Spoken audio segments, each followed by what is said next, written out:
When it got hot in the valley, Thomas and Alfred drove their cows up to a cool green pasture in the mountains to graze. Usually they stayed there with the cows for 2 months. Then they brought them down to the valley again.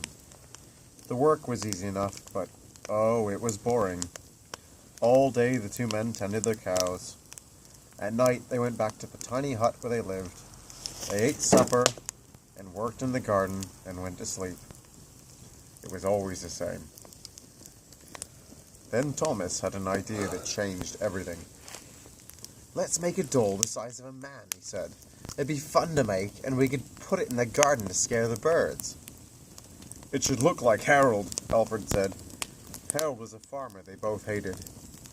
They made a doll out of old sacks stuffed with straw, and they gave it a pointy nose like Harold's and tiny eyes like his. Then they added dark hair and a twisted frown. Of course, they also gave it Harold's name. Each morning, on their way to the pasture, they tied Harold to a pole in the garden to scare away the birds. Each night, they brought him inside so that he wouldn't get ruined if it rained. When they were feeling playful, they would talk to him. One of them might say, "How are the vegetables growing today, Harold?" Then the other, making believe he was Harold, would answer in a crazy voice, "Very slowly." They both would laugh, but not Harold.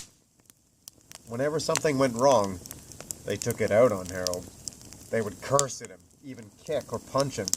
Sometimes one of them would take the food they were eating, which they were both sick of, and smear it on the doll's face. "How do you like that stew, Harold?" they would ask. "Well, you better eat it, or else." And then the two men would howl with laughter. One night, after Thomas had wiped Harold's face with food, Harold grunted. "Did you hear that?" Alfred asked. "It was Harold," Thomas said. "I was watching him when it happened. I can't believe it." "How could he grunt?" Alfred asked. "He's just a sack of straw. It's not possible."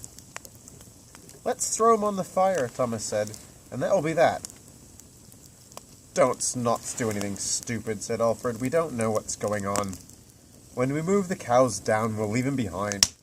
For now, let's just keep an eye on him." So they left Harold sitting in the corner of the hut. They didn't talk to him or take him outside anymore. Now and then, the doll grunted. But that was all. After a few days, they decided there was nothing to be afraid of. Maybe a mouse or some insects had gotten inside Harold were making those sounds. So Thomas and Alfred went back to their old ways. Each morning they put Harold out in the garden, and each night they brought him back into the hut. When they felt playful, they joked with him. When they felt mean, they treated him as badly as ever. Then one night, Alfred noticed something that frightened him.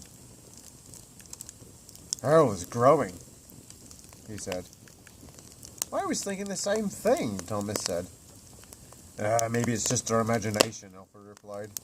"We've been up here on this mountain for too long."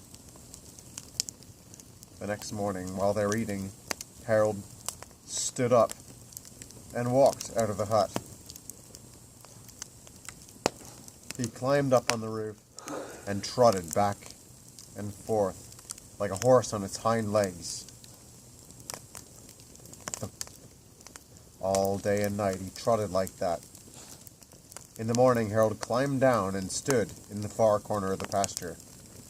The men had no idea what he would do next. They were afraid. They decided to take the cows down into the valley that same day, and when they left, Harold was nowhere in sight. They felt as if they had escaped a great danger, and began joking and singing. But when they'd only gone a mile or two, they realized they'd forgotten to bring the milking stools. Neither one wanted to go back for them, but the stools would cost a lot to replace. "There really is nothing to be afraid of," they told one another. "After all, what could a doll do?" They drew straws to see which one would go back. It was Thomas. "I'll catch up to you," he said, and Alfred walked toward the valley. When Alfred came to a rise in the path, he looked back for Thomas. He did not see him anywhere, but he did see Harold. The doll was on the roof of the hut again, and as Alfred watched, Harold kneeled and stretched out a bloody skin in the sun to dry.